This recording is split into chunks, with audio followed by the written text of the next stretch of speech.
Ladies and gentlemen, WWE return to Vancouver, British Columbia in Canada for the first time in 26 years for the first pay-per-view in that city. And it is none other than Survivor Series Wargames. Now, of course, there's only one reason why you're going to be watching this video here on YouTube. That's right, ladies and gentlemen. We are getting into the predictions video, so let's get right in about it and start these predictions. Hit the intro.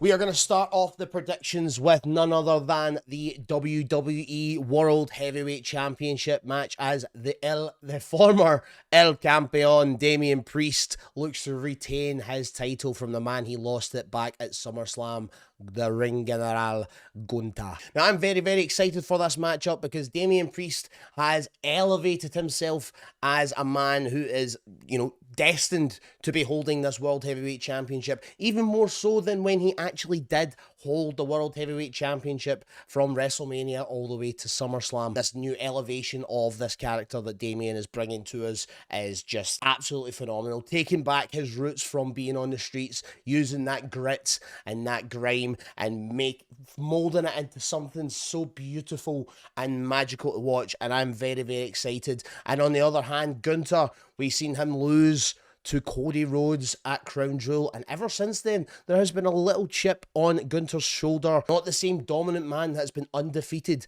for his entirety of time here in the WWE. Obviously losing that first match to Sami Zayn needs to be a kind of a blow to the ego of Gunther, but then losing it again to Cody Rhodes at Crown Jewel, that has definitely knocked that firm chip right off the shoulder of Gunther.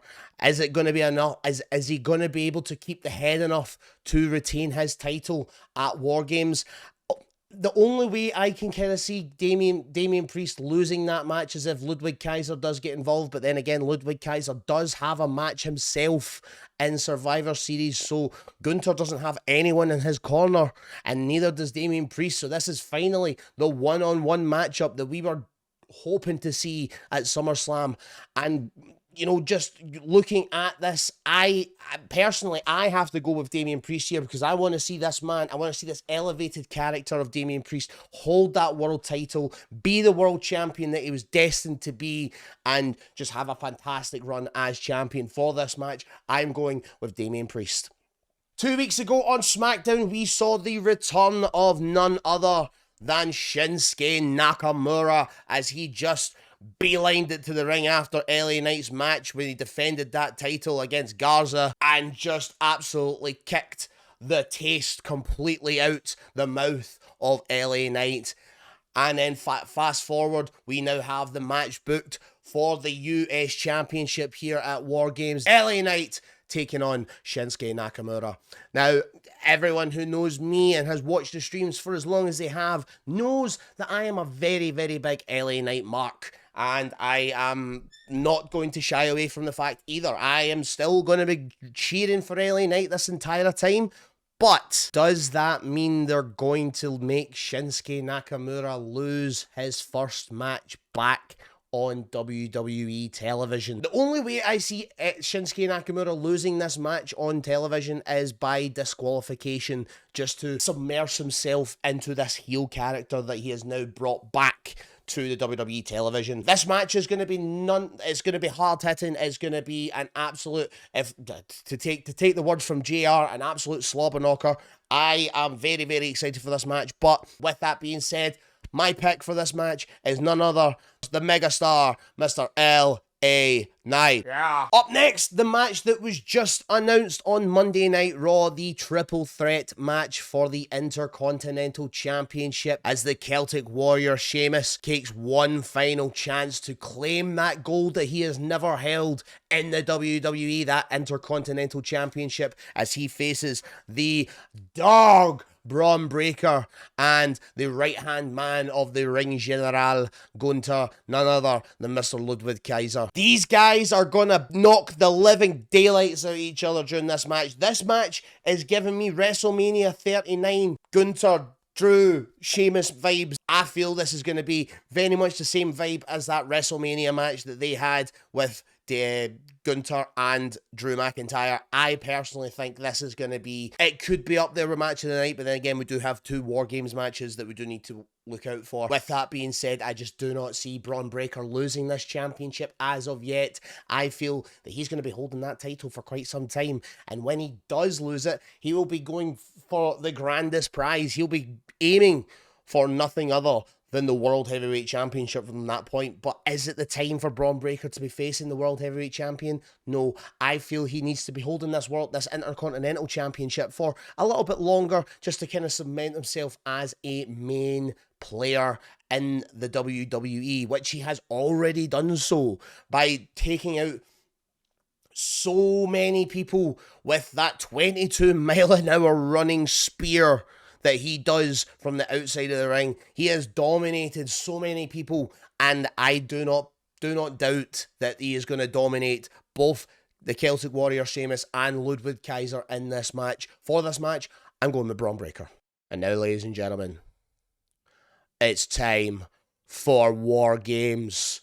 We are looking at the first War Games match here, and it is the Women's War Games. We have Candice LeRae, Raquel Rodriguez, Tiffany Stratton, Liv Morgan, and Nia Jax taking on Bianca Belair, Rhea Ripley, Bayley, the newest member of this team, as Jade Cargill has been put on the injured list after what happened on SmackDown, Io Sky, and Naomi. War Games matches are so hard to call these days, unless the storyline is very dominant. This match was pretty much just kind of thrown together on both shows. They didn't want to leave the women out of the War Games fun, which I am all for. The last few women's War Game matches have been absolute fucking bangers. So I am not, what's the word I'm looking for? I don't suspect that this will be no different. The women always deliver when it comes to these types of matches. We have seen it time and time again. With the predictions, I personally think we're going to see someone on Bianca Belair's team turn and join the other side. Whether it be could it be Naomi? I'm having some speculation that it was Naomi that did take out Jade Cargill on SmackDown. We have no further information in regards to who actually did attack Jade Cargill on SmackDown. Hopefully we're going to find that out very, very shortly in the coming weeks, and maybe that will build to some other feud that will be going on within SmackDown. But for this match, I have to go with Team Liv at the moment. I have no other reason to believe that the Team Bianca is going to be winning this match.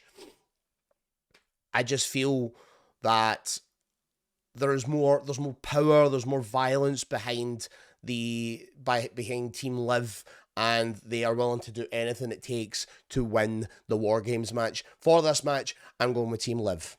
And of course, the main event of the evening, Bloodline War Games. We have the OG Bloodline, Roman Reigns, Jimmy and Jey Uso, Sami Zayn, and the addition of Mr. CM Punk taking on the new Bloodline in the form of Solo Sikoa, Jacob Fatu, Tama Tonga, Tonga Loa, and Big Bronson Reed.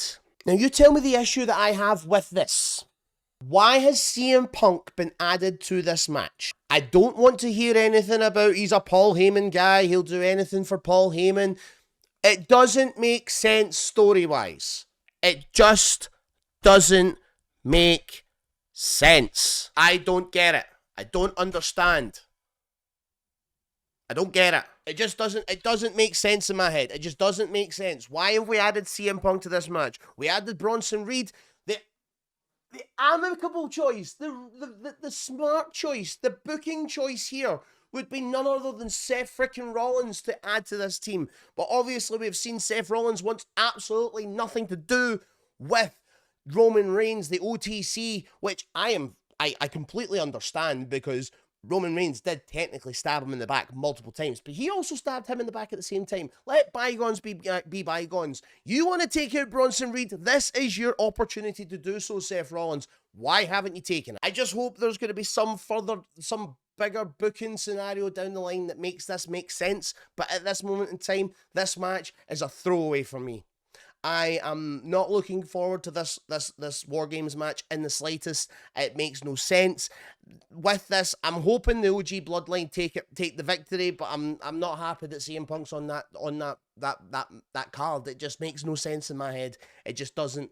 I'm probably gonna get a lot of heat from this from a lot of people in the wrestling community, but you know what? This is my channel. These are my reactions. You can go on top of all the matches. Do I see any kind of returns or special guest appearances from anyone? The only person I would expect to see anything come from would be the final boss, The Rock, due to the fact that this is Bloodline versus OG Bloodline, and of course the final boss being wrapped right around the Bloodline tree, as he should so be, because he is none other than the most electrifying man in sports entertainment. But apart from The Rock, I don't really think I see anyone else coming back, especially with the Royal Rumble just round the corner. Essentially, we're in November, 2 months away. The Royal Rumble, we're probably going to see a lot of people return at that match. Don't really see anyone else coming back for Survivor Series War Games. Now, we are going to be live on Twitch, on TikTok, on all of the usual platforms, doing our full reactions for Survivor Series War Games. We will be going live from about 11 o'clock. As the show is starting due to other commitments. If this is the first time that you're jumping into this channel, my name is Parky Streams. We are here Monday, Wednesday, Friday, Saturday for all wrestling reactions content, and we are looking to expand more kind of long form content here on YouTube as well. So if you haven't already, hit that subscribe button, hit the notification bell to let you know when we upload videos onto the channel, and get ready for Wargames!